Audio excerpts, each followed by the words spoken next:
சான்றாண்மை நல்ல பண்புகளை கொண்டவர், நல்ல பண்புகள் பெற்றிருத்தல், அதுக்கு பேர் தான் அது சான்றாண்மை. சான்றோர்னு கூட சொல்லுவாங்க தெரியுமா, சான்றோர்.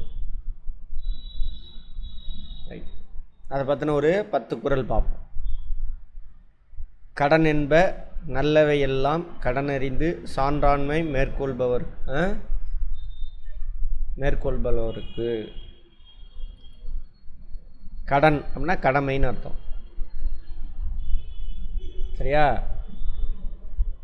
கடன் என்ப நல்லவை எல்லாம் கடனறிந்து சான்றாண்மை மேற்கொள்பவருக்கு. சரி. நல்ல குணங்களால் நிறைந்து வாழும் சான்றோர் நல்லவற்றையெல்லாம் தன் கடமை என மேற்கொண்டு வாழ்வார். நல்ல விஷயம்லாம் எடுத்து அவரை கடமையாக வச்சுட்டு வாழ்வாங்க. நல்ல பண்புகள். கடன் என்ப அப்படின்னா கடமை. எதெல்லாம் நல்லவை எல்லாம், எதெல்லாம் நல்ல விஷயமோ அதெல்லாம் எடுத்து அவரோட கடமையாக வச்சுக்கிட்டு வாழ்வாங்க. யார்? நல்ல சான்றோர். நல்ல குணங்களால் நிறைந்து வாழும் சான்றோர். அப்போ சான்றோர்னு அர்த்தம் நல்ல குணங்களை பெற்றிருப்பவர் அப்படின்னு அர்த்தம். அடுத்தது குணநலன். சான்றோர் நலனே பிறநலம் என் நலத்துள்ளது மன்று. குணநலம் நற்குணங்கள். குணநலம் நல்ல குணங்களால் சிறந்திருத்தலே சான்றோரின் பெருமை. குணநலன் சான்றோர் நலனே. பிற நலன் வேறு நலன்லாம் இருக்குல்ல, அதெல்லாம் பெருசாக எடுத்துக்க மாட்டாங்க. அதனை விடுத்து பிற நலன்கள் எவ்வகையிலும் பெருமை சேர்க்காது. அப்போ சான்றோருக்கான குணநலன்னு சொல்கிறாங்க. குணநலன் நற்குணங்களால் சிறந்திருத்தலே சான்றோரின் பெருமை. அதை விடுத்து வேறு நலன்லாம் நீங்கள் தேடினீங்கன்னா என்ன கிடைக்காது, நீ சான்றோரே கிடையாது, உனக்கு பெருமை சேர்க்காது அப்படின்னு சொல்கிறாங்க. பிற நலம் என் நலத்துள்ளதும் மன்று. 2-3 தடவை பாருங்கள், ஞாபகம் வந்துடும். அன்பு நான் ஒப்புரவு கண்ணோட்டம் வாய்மையோடு 5 சார்பு ஊன்றிய தூண். 5 முக்கியமான பண்பு என்னென்ன சார் அப்படின்றாங்க. அன்புடைமை, நாணம். நாணம்னா தீய விஷயங்களை செய்கிறதுக்கு அஞ்சுதல், அந்த நாணம். பிறருக்கு உதவுதல், உயிர்களிடத்து இரக்கம், உண்மை பேசுதல். இந்த 5 தூண் இருக்கு இல்லையா, அந்த 5 தூண் மேலே உட்காந்துருக்குன்னா என்னது சான்றோட பண்பு அப்படின்றாங்க. அது 5ம் சான்றாண்மையை தாங்கும் தூண்கள். சான்றாண்மை என்னன்னு பார்த்தோம், 5 அதாவது நல்ல குணங்கள். எல்லாத்துக்கிட்டே அன்பாக இருக்கணும், தீய விஷயங்களை செய்கிறதுக்கு என்ன பண்ணணும், கூச்சப்படணும், அதான் நாணம். பிறருக்கு உதவுதல், உயிர்களிடத்து இரக்கம், உண்மை பேசுதல். இதை நான் இந்த 5 தூண்கள் மேலே தான் என்ன இருக்கும், சான்றாமை அப்படின்ற பண்பு இருக்குது அப்படின்றாங்க. யார் சொல்கிறா? திருவள்ளுவர். கொல்லா நலத்தது நோன்மை பிறர் தீமை சொல்லா நலத்தது சால்பு. தவம் என்பது பிற உயிர்களை கொல்லாமை, சால்பு என்பது பிறர் குறைகளை சொல்லாமை. அடுத்தவனுடைய குறையை வெளியில் சொல்லக்கூடாது. ஆனால் என்ன பண்ணுவான், மனித பண்பு விலங்கு பண்பு எப்படி, அடுத்தவனோட குறையை தான் சொல்லிகிட்டே தெரியும். ஆனால் என்ன சொல்கிறாரு, சான்றாண்மைக்கு முக்கியமான இது சொல்கிறார். என்ன சொல்கிறாரு, சால்புனா சான்றாண்மை. சான்றாண்மைனா நல்ல பண்பு நலன்கள். தவம் என்பது பிற உயிர்களை கொல்லாமை, கொல்லா நலத்தது நோன்மைனா தவம். பிறர் தீமை சொல்லா நலத்தது சால்பு. பிறர் தீமை அடுத்தவனுடைய குறைகள் என்ன பண்ணக்கூடாது, சொல்லாமல் இருக்கணும், அதான் சான்றாமை அப்படிங்கிறார். யார்? வள்ளுவர். இதெல்லாம் புரிஞ்சு படித்தோம்னா என்ன பண்ணுவோம், அதை ஃபாலோ பண்ணுவோம், அந்த சமூகமே நல்ல சமூகமாக இருக்கும். அதான் அந்த சங்க காலத்தில் இருக்கக்கூடிய தமிழ் சமூகம் சூப்பரான சமூகம். அதுக்கப்புறம் வந்து தான் கெடுத்துட்டானுங்க. அடுத்தது ஆற்றுவார் ஆற்றல் பணிதல் அது சான்றோர் மாற்றாரை மாற்றும் படை. இளம்பருங்க இந்த அண்ணா இவங்களாம் அவங்க வழி வந்தவங்களாம் இதெல்லாம் ஃபாலோ பண்ணுவாங்க.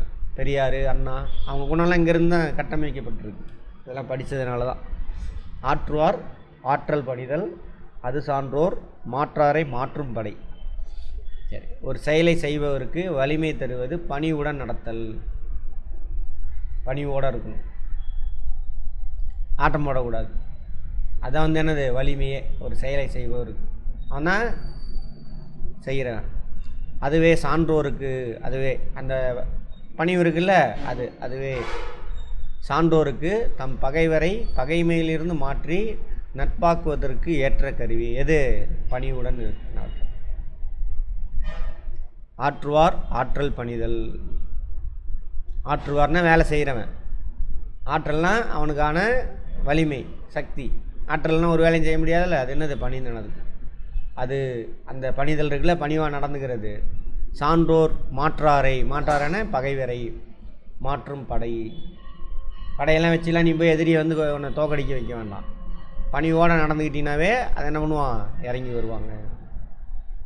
பகைவர் கூட என்ன பண்ணிடுவான்? நீ சொல்கிறத கேட்பான். சால்பிற்கு, சால்பு பார்த்தோம்ல, சான்றாமை, இதான் சால்பு. கட்டளை யாதனின் தோல்வி துளையல்லார் கண்ணும் கொளல். தம்மை விட ஆற்றல் குறைந்தவரிடம் ஏற்பட்ட தோல்வியும் ஒப்புக்கொள்ளுதல் வேண்டும்.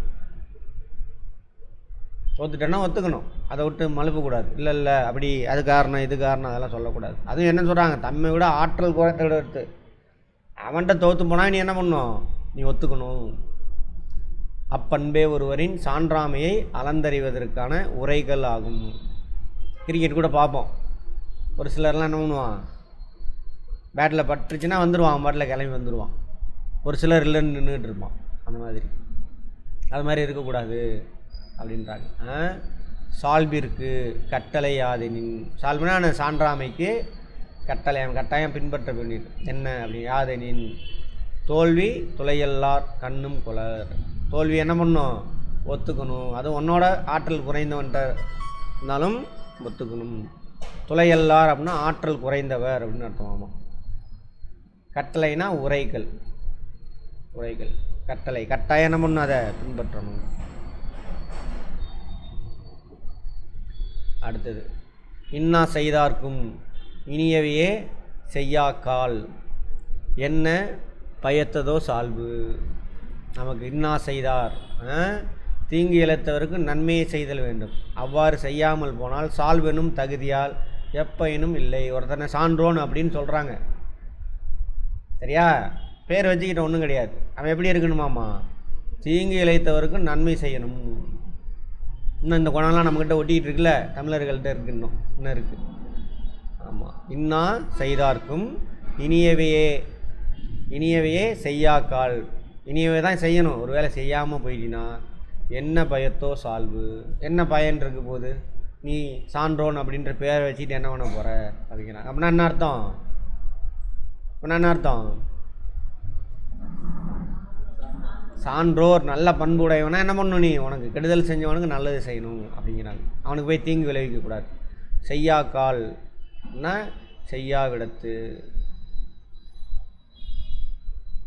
இனிய அப்படின்னா நன்மை, இன்னானா தீங்கு. இந்த 3 குறளும் வந்துட்டு சால்வின் பயனை கூறுகிறது. எது?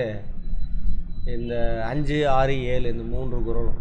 அதுக்கு முன்னாடி 4 குறளும் சான்றாண்மையின் இலக்கணம். சான்றாண்மைனா என்னன்னு சொல்லுது, சரியா? சான்றாண்மையோடு இருந்தினாக்கா அதோட பலன்கள் என்னென்னு 5, 6, 7 சொல்கிறாங்க. அதுவும் கேட்குறான், அதனால தான் அதையும் பார்க்குறோம்.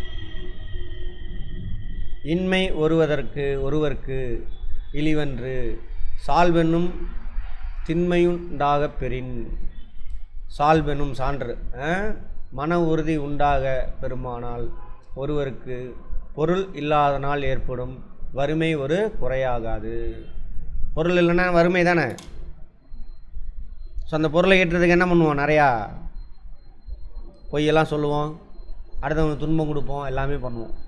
ஆனால் நீ சால்வெனும் மன உறுதி உண்டாக பெருமானால் சான்றோராக இருக்க வேண்டும். நல்ல பண்புகளை கொண்ட, நல்ல பண்புகளை பின்பற்றினா என்னவா இருக்கணும்? நீ மன உறுதி அதிகமாக வேணும். கஷ்ட காலத்துலேயும் என்ன பண்ணணும்? அதை கடைபிடிக்கணும்.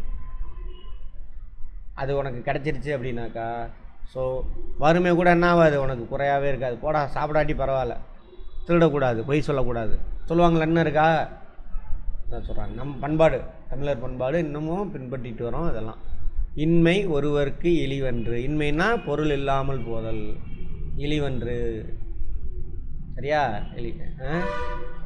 சால்பெனும் திண்மையுன் டாகப் பெறின். அந்த சால்பெனும் திண்மை தான் வலிமை, நல்ல பண்புகள் உள்ள மன உறுதி உனக்கு வந்துருச்சுனாக்கா உன்ட்ட பொருளே இல்லாட்டியும் அது ஒரு இழிவாணி கருத மாட்டேன். பொருள் இல்லைன்னா சாப்பிடல, நான் பாட்டில் இருக்கேன் அப்படின்னு சொல்கிறாங்க. இதெல்லாம் தான் ஊறி கிடக்குது மறைமுகமாக. ஊழி பெயரினும் தாம்பெயரார் சான்றாமைக்கு ஆழி எனப்படுவார்.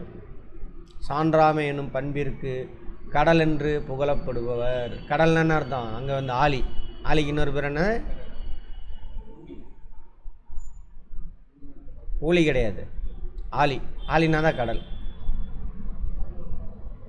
உலகமே அழியும் ஊழிக்காலம். ஊழிக்காலம்னா ஒரு கொடுமையான காலம்னு வச்சுக்கோங்களேன்.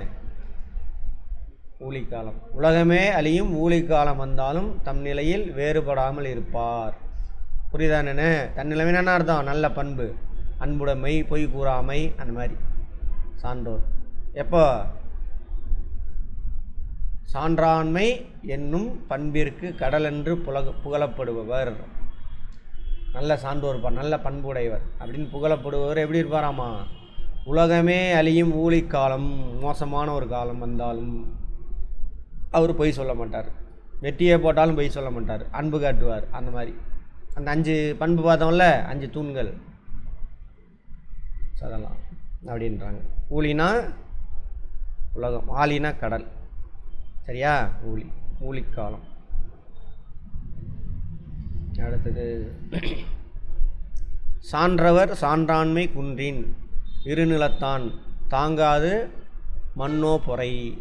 சான்றோர்களின் சான்றாண்மை குணத்தில் குறைவு ஏற்படுமானால், சான்றோர்களோட சான்றாண்மை குணம், நல்ல குணம்லாம் குறைவு, அதில் குறைவு ஏற்பட்டால் இவ்வுலகமே என்ன ஆகுமா? பொறுக்காது அப்படின்றாங்க. இவ்வுலகமும் பொறுமையினும் தன் பாரத்தை தாங்காது. இந்த உலகமே என்ன ஆகுது? ஏன்னா பொறுமைக்கு எடுத்துக்காட்டாக தான் சொல்லுவாங்க, பூமியை தான். சரியா? ஆமாம், அந்த மாதிரி.